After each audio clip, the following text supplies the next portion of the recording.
Hi there, welcome to another edition of the Roaring Lion Digest. My name is James Pereira.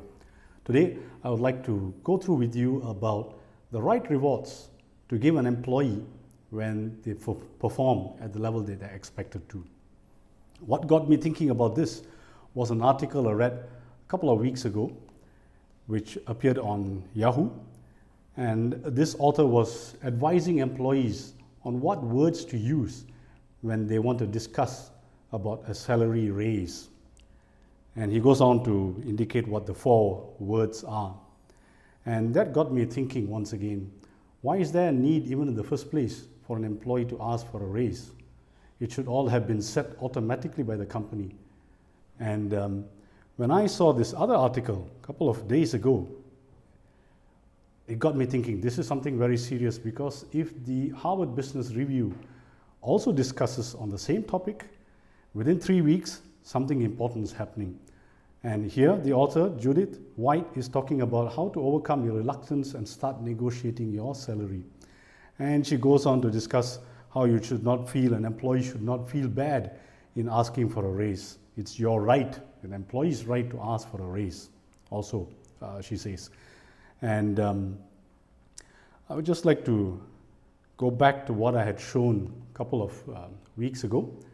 And this is my 4 rights formula. This is what I've used in the divisions that I have been working in the past, based on my experiences with all the other companies I was working in and with over the last 30 years. Now, right at the bottom of the 4 rights formula is the right rewards, which is what I'm going to be discussing today.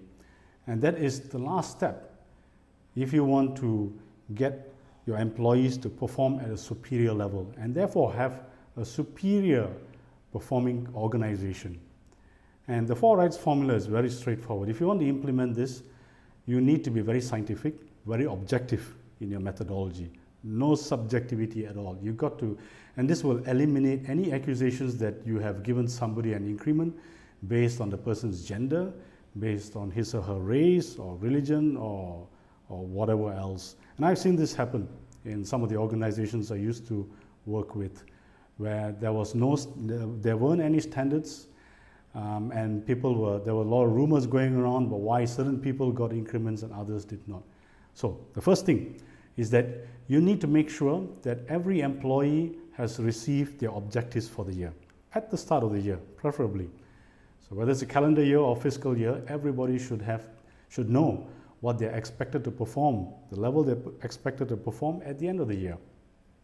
That's number 1. Number 2, the metrics that you're using to measure their performance should all be KPI based, which means your performance system should be entirely KPI based. At the most, you should have 30% subjective elements, and that could possibly be measuring whether the person is observing the values of the organization throughout the year, which means that you should have a minimum of 70% of the objectives should be measurable. Now, I have worked with clients where 100% of the objectives have been measurable, and this is even for a logistics staff, a driver. So it works. Every employee's objectives can be 100% measurable if you want to take that route. So that's that's 2.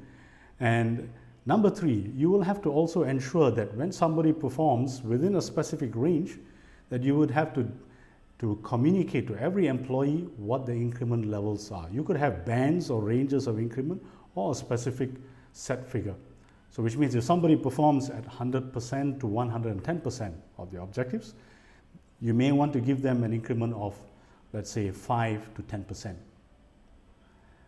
Now, when you have ranges like this, you probably will also have people accusing you of being subjective.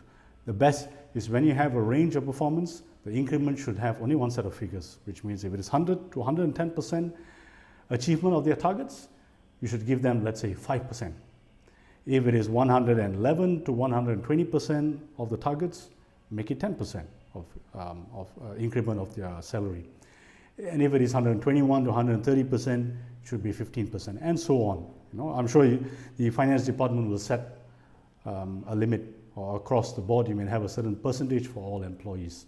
But it's up to you to determine what the ranges are, as well as what the increment points are. Now, when you have something like that, you totally eliminate the need for an employee coming to see you, discussing with you about why you have been unfair with regards to their salary increment. Now, salary increments are rewards, right? And I'm sure it's pretty stressful when somebody comes to discuss with you, whether you're an HR manager or the person's superior, to ask, plead, maybe even beg with you for a salary increment. I have gone through it. It's not a pleasant discussion because people accuse you of being very subjective. So this is the best way. Get rid of any accusations of being subjective. Have a scientific method of rewarding people. And life will be so much easier for you, and it will be a motivating factor for the entire staff.